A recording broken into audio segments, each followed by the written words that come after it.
Israel ও ইরানের পরস্পরের ওপর হামলা গড়িয়েছে পঞ্চম দিনে। বাসিন্দাদের সরে যাওয়ার নির্দেশনা দিয়ে তেহরানের পূর্বাঞ্চলে বিমান হামলা চালিয়েছে ইসরায়েল। অন্যদিকে ইসরায়েলের নতুন করে ক্ষেপণাস্ত্র হামলা চালিয়েছে ইরান। এদিকে তেহরান ত্যাগ করার জন্য ইরানের নাগরিকদের প্রতি সতর্কবার্তা জানিয়েছেন মার্কিন প্রেসিডেন্ট ডোনাল্ড ট্রাম্প।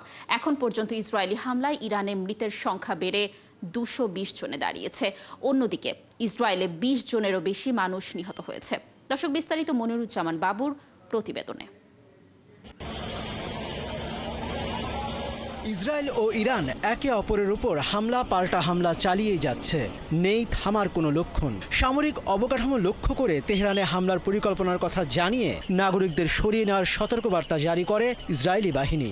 এরপরই সোশ্যাল মিডিয়ায় এক পোস্টে ট্রাম্প ইরানি নাগরিকদের অবিলম্বে তেহরান ছেড়ে অন্য কোথাও যাওয়ার জন্য সতর্ক করেন। মার্কিন প্রেসিডেন্ট বলেন, সবার দ্রুত তেহরান খালি করা উচিত। ইরান তার প্রস্তাবিত চুক্তি মেনে নিলে এই প্রাণহানি এড়ানো যেত বলে তিনি জানান। ট্রাম্পের এই পোস্টের কিছু পরই তেহরানের পূর্বাঞ্চলে বিমান হামলা চালায় ইসরায়েল। তবে ক্ষয়ক্ষতি সম্পর্কে এখনো কিছু জানা যায়নি। ইরানের সরকারি বার্তা সংস্থা IRNA জানিয়েছে, পরিস্থিতি স্বাভাবিক না হওয়া পর্যন্ত ইরানের আকাশসীমা বন্ধ থাকবে। এদিকে হোয়াইট হাউস জানিয়েছে, মধ্যপ্রাচ্যের পরিস্থিতির কারণে ট্রাম্প G7 শীর্ষ সম্মেলন থেকে একদিন আগে বেরিয়ে যান। হোয়াইট হাউসের প্রতিরক্ষা সচিব পিট হেগসেথ বলেছেন, মার্কিন যুক্তরাষ্ট্র ইরানে আক্রমণ করছে তা সত্য নয়। এর আগে ইসরায়েলের তেল আবিব, মধ্য ইসরায়েল সঙ্গে আশদ এবং আশকেলনেও সতর্কতামূলক সাইরেন বেজে ওঠে। ইসরায়েলি সংবাদ মাধ্যম টাইমস অফ ইসরায়েল জানিয়েছে, ইরান কয়েক দফা ক্ষেপণাস্ত্র হামলা চালিয়েছে। পরবর্তী নির্দেশ না দেওয়া পর্যন্ত ওই এলাকার সবাইকে আশ্রয়কেন্দ্র অথবা বোমা শেল্টার কেন্দ্রে থাকার নির্দেশ দিয়েছে ইসরায়েলি প্রতিরক্ষা বাহিনী IDF। এদিকে ইরানের সর্বোচ্চ ধর্মীয় নেতা আয়াতুল্লাহ আলী খামেনিকে সরিয়ে দেওয়াই চলমান যুদ্ধের সবচেয়ে সহজ উপায় বলে মন্তব্য করেছেন ইসরায়েলের প্রধানমন্ত্রী বেনিয়ামিন নেতানিয়াহু। আমরা যা প্রয়োজন তাই করছি। খামেনিকে সরিয়ে দিলে সংঘাত বাড়বে না, বরং শেষ হবে। ইরান দীর্ঘদিন ধরে মধ্যপ্রাচ্য জুড়ে সন্ত্রাস ছড়াচ্ছে। ইরান চিরস্থায়ী যুদ্ধ চায় এবং ইসরায়েলে পরমাণু যুদ্ধের কিনারায় নিয়ে এসেছে। ইসরায়েল এই আগ্রাসন ঠেকাচ্ছে এবং এটা ঠেকাতে হলে অশুভ শক্তির বিরুদ্ধে দাঁড়াতেই হবে। এর আগে ফ্রান্সের প্রেসিডেন্ট ইমানুয়েল ম্যাক্রো ইরান ও ইসরায়েলে বেসামরিক নাগরিকদের বিরুদ্ধে হামলা বন্ধের আহ্বান জানান। তিনি দাবি করেন, যুক্তরাষ্ট্র একটি যুদ্ধবিরতি প্রস্তাব পেশ করেছে। মনিরুজ্জামান বাবু, ৭১। মধ্যপ্রাচ্যে চলমান সংঘাত নিরসনে শান্তি ও স্থিতিশীলতার আহ্বান জানিয়েছে বিশ্বের 7টি শিল্পোন্নত দেশের জোট G7। মঙ্গলবার এক যৌথ বিবৃতিতে তারা জানায়, ইসরায়েলের আত্মরক্ষার অধিকার রয়েছে।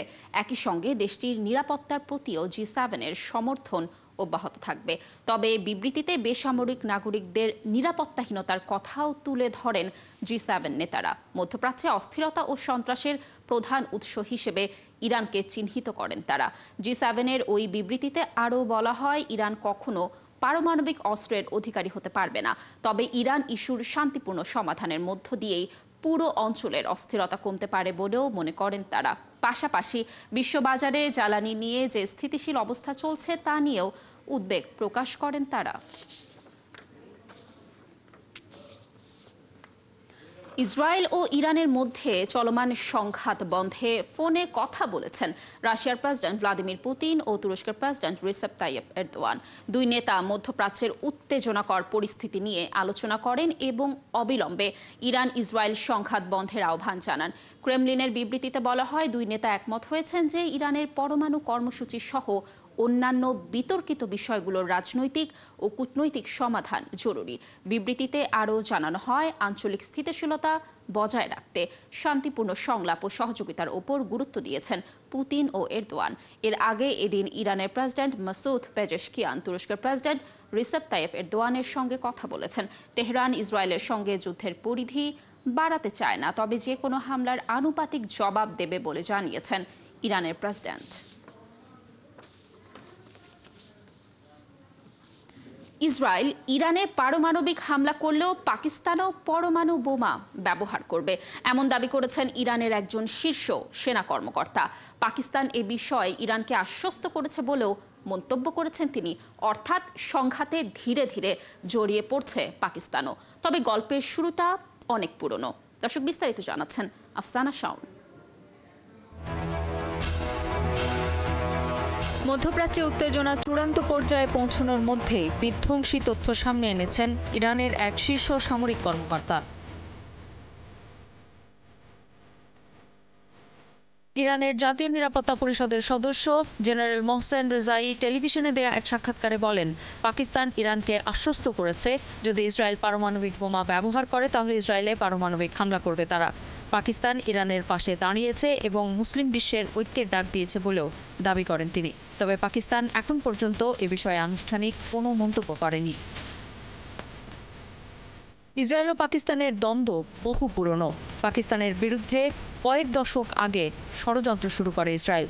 1981 সালে পাকিস্তানের পরমাণু স্থাপনায় হামলার জন্য ভারতের তৎকালীন প্রধানমন্ত্রী ইন্দিরা গান্ধীর সহায়তা চেয়েছিলেন তৎকালীন ইসরায়েলি প্রধানমন্ত্রী মেনাকেম বেগিন।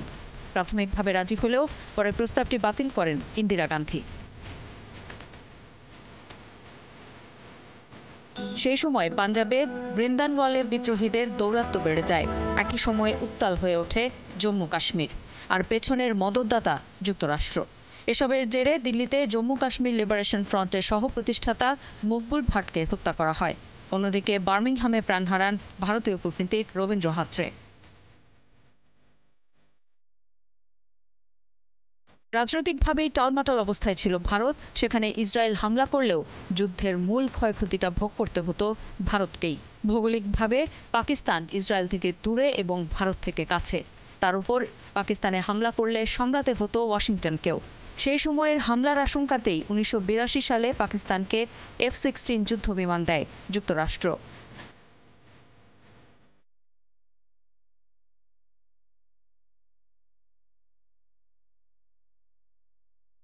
এরপর 1984 সালে ইন্দিরা গান্ধীর মৃত্যু এবং 1988 সালে জিয়াউল হকের মৃত্যুর পর দুই দেশের ক্ষমতায় বসেন রাজীব গান্ধী ও বেনজির ভুট্টো। ততদিনে দুই দেশই পরমাণু অস্ত্র তৈরি করে ফেলেছে। আর পরস্পরের উপর হামলা করার মনোভাব থেকে সরে গিয়ে 1988 সালে একটি চুক্তি করে ভারত ও পাকিস্তান। চুক্তি অনুযায়ী পরস্পরের পারমাণবিক স্থাপনায় হামলা করবে না কেউ। তখন থেকেই প্রতি বছর 1 জানুয়ারি নিজেদের পরমাণু কার্যক্রমের তথ্য একে অপরের সাথে বিনিময় করে বিশ্বের অন্যতম দুই পরমাণু শক্তিধর দেশ ভারত ও পাকিস্তান। আফসানা শাওন, 71। বিভিন্ন সময় বিদেশের মাটিতে টার্গেট করে চালানো বিভিন্ন হত্যাকাণ্ডে ইসরায়েলি সামরিক বাহিনীর নাম এসেছে। বিশেষ করে এসেছে তাদের গোয়েন্দা তৎপরতার কথা। ইসরায়েলের সাম্প্রতিক হামলার প্রথম দিনেই ইরানে বেশ কয়েকজন শীর্ষ সামরিক কর্মকর্তা নিহত হন। তবে এ ধরনের হামলা এটি প্রথম নয়। এই প্রেক্ষাপটে প্রশ্ন উঠছে, ইসরায়েল কিভাবে তার শত্রুদের বিরুদ্ধে এত সফল অভিযান চালাতে পারে? ইসরায়েলি গোয়েন্দা নেটওয়ার্ক কিভাবে কাজ করে, তাদের কি ধরনের সক্ষমতা রয়েছে? দর্শক, এসব জানাচ্ছেন মনিরুজ্জামান বাবু। ইসরায়েলি সামরিক গোয়েন্দা নেটওয়ার্ক ও গোপন তৎপরতা বহুদিন ধরেই আন্তর্জাতিক রাজনীতিতে আলোচনার কেন্দ্রবিন্দুতে। বিভিন্ন সময় বিদেশি ভূখণ্ডে পরিচালিত গুপ্ত হামলা, শীর্ষ নেতৃত্বের লক্ষ্যবস্তু হওয়া এবং পরমাণু বিজ্ঞানীদের রহস্যজনক মৃত্যু। ধারণা করা হয় সবকিছুর পেছনেই রয়েছে ইসরায়েলের অত্যাধুনিক ও সংগঠিত গোয়েন্দা বাহিনীর ছায়া। বিশ্লেষকরা মনে করেন এসব অভিযানের সফলতার পেছনে রয়েছে ইসরায়েলের অত্যাধুনিক ও বহুস্তরীয় গোয়েন্দা কাঠামো। ইসরায়েলের প্রধান দুটি গোয়েন্দা ইউনিটের একটি হচ্ছে মোসাদ। এটি ইসরায়েলের বৈদেশিক গোয়েন্দা সংস্থা। গঠিত হয় 1949 সালে। এই সংস্থার মূল কাজ বিদেশে গুপ্তচর নিয়োগ, শত্রু রাষ্ট্রে বিশেষ অভিযান চালানো ও আন্তর্জাতিক পর্যায়ে ইসরায়েলের স্বার্থ রক্ষা করা। এরপরই নাম আসবে শাবাক বা শিনবেটের। এই সংস্থাটি দেশের অভ্যন্তরীণ নিরাপত্তা রক্ষা এবং গাজা ও পশ্চিম তীর থেকে আসা হুমকি প্রতিরোধে কাজ করে। শিনবেট নিজেকে অদৃশ্য ঢাল হিসেবে উল্লেখ করে। ইসরায়েলের সামরিক গোয়েন্দা শাখা আমান এর অধীনে রয়েছে কয়েকটি শক্তিশালী ইউনিট, যার মধ্যে অন্যতম ইউনিট 8200। ইলেকট্রনিক নজরদারি, সাইবার গোয়েন্দা, তথ্য বিশ্লেষণ ও সাইবার যুদ্ধের জন্য এই ইউনিট পরিচিত। এছাড়া 9900 নামের আরেকটি ইউনিট রয়েছে, স্যাটেলাইট, ড্রোন ও ভিডিও গোয়েন্দা তথ্য সংগ্রহের দায়িত্বে। আধুনিক 3D মানচিত্র তৈরির মাধ্যমে সামরিক অভিযানে সহায়তা করে এই ইউনিটটি। ইরান কেন্দ্রিক গোয়েন্দা গবেষণা ও হামলার প্রস্তুতির জন্য গঠিত হয়েছে ব্রাঞ্চ 54। 2023 সালে গঠিত এই ইউনিট মূলত পাসদারানি ইনকিলাব বা ইরানি বিপ্লবী গার্ডকে লক্ষ্য করে কাজ করে। ইরানের সাম্প্রতিক হামলার ঘটনাগুলোতে এসব ইউনিটের সমন্বিত পরিকল্পনা ও দক্ষতা নতুন করে বিশ্বকে ইঙ্গিত দিয়েছে যে আন্তর্জাতিক রাজনীতিতে ইসরায়েল তার গুপ্তচর বাহিনীকে কৌশলগত অস্ত্র হিসেবেই ব্যবহার করে চলেছে। মনিরুজ্জামান বাবু, ৭১। ভুয়া নথিতে ভারতে থাকা অবৈধ অভিবাসীদের বাংলাদেশে ফেরত পাঠাতে গত কয়েক মাস ধরেই দেশটির বিভিন্ন রাজ্যে চলছে ধরপাকড়। তবে অভিযোগ উঠেছে শুধুমাত্র বাংলায় কথা বলার জন্য পশ্চিমবঙ্গের ভারতীয়দের বাংলাদেশে পাঠানো হচ্ছে। আর এই ঘটনায় পশ্চিমবঙ্গের বিধানসভায় বিজেপিকে দায়ী করলেন মুখ্যমন্ত্রী মমতা বন্দ্যোপাধ্যায়। সহকর্মী সত্যজিৎ চক্রবর্তীর তথ্য ও ছবিতে প্রতিবেদন। বিধানসভার অধিবেশনে সোমবার তীব্র ক্ষোভ প্রকাশ করেছেন পশ্চিমবঙ্গের মুখ্যমন্ত্রী মমতা বন্দ্যোপাধ্যায়। বলেন, বাংলায় কথা বললেই সবাইকে ধরে ধরে বাংলাদেশে পাঠিয়ে দিচ্ছে বিএসএফ। বিজেপিকে দায়ী করে মমতা বলেন, যেসব জায়গায় বিজেপির ডাবল ইঞ্জিন সরকার রয়েছে সেখানেই এই ধরনের প্রবণতা দেখা যাচ্ছে। ঘটনা শুরু কয়েক মাস আগেই। ভুয়া নথিতে ভারতে থাকা অবৈধবাসীদের ধরপাকড় শুরু করেছে মহারাষ্ট্র, দিল্লি, আসাম সহ বিজেপি শাসিত বিভিন্ন রাজ্যে। এই নিয়ে আলোচনা এবং সমালোচনা হয়েছে যথেষ্ট। এর মধ্যেই ভারতের মহারাষ্ট্রে কাজ করতে যাওয়া 3 পরিযায়ী শ্রমিককে বাংলাদেশি সন্দেহে আটক করে প্রশাসনকে না জানিয়েই তাদের পশ্চিমবঙ্গের সীমান্ত দিয়ে বাংলাদেশে পাঠিয়ে দেয় মুম্বাই পুলিশ। পরে ঘটনাটি পশ্চিমবঙ্গ পরিযায়ী শ্রমিক উন্নয়ন পর্ষদের নজরে এলে রাজ্য প্রশাসনের উদ্যোগে সীমান্তরক্ষী বাহিনীর পক্ষ থেকে পতাকা বৈঠক করে ওই 3 জনকে আবারও ভারতে ফিরিয়ে নেওয়া হয়। তারা পশ্চিমবঙ্গের বাসিন্দা বলে দাবি করা হচ্ছে। বাংলায় কথা বলায় বাংলাদেশি সন্দেহে মহারাষ্ট্রে কাজ করতে যাওয়া উত্তর 24 পরগনা জেলার বাগদার এক শ্রমিক দম্পতিকে বাংলাদেশে ফেরত পাঠানোর পর এখনও বাংলাদেশেই আছেন। উদ্বেগে রয়েছেন ওই দম্পতির স্বজনরা। ভারতীয় পরিচয়পত্র দেখার পরেও মহারাষ্ট্র পুলিশ তাদের বাংলাদেশে পাঠিয়েছে অভিযোগ করে দম্পতিকে ফেরানোর জন্য সরকারি হস্তক্ষেপ দাবি করেছে পরিবার। ডকুমেন্ট সব দেওয়া হলো, তাও আমার ছেলের হাতে ছাড়লেন না। ডকুমেন্টসগুলো সব নিয়ে ছিঁড়ে ফেল দিলে। 10 তারিখ থেকে না ছিলাম, খোঁজ পাচ্ছিলাম না, কিন্তু ফোনে দিয়ে একবার কথা হয়েছে, হওয়ার পরে বলতে বাবা আমাদের ডকুমেন্টস পাঠাও, আমাদের থানা ধরে নিয়ে এসে। তবে আমি সব ডকুমেন্টস পাঠাইছি আমাদের থানার কাছে, তবুও আমার ছেলের কথা শুনিনি বা ডকুমেন্টস সব করা ছিঁড়ে ফেলেছে। শুধুমাত্র বাংলায় কথা বললেই বাংলাদেশি তকমা দিয়ে বাংলাদেশে পাঠানোর এই ঘটনায় উদ্বিগ্ন পরিযায়ী শ্রমিকরা। সরকারের কাছে দাবি জানান হয়রানি বন্ধের।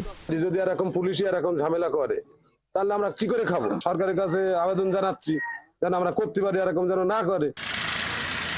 চৈতি সরোয়ার, ৭১।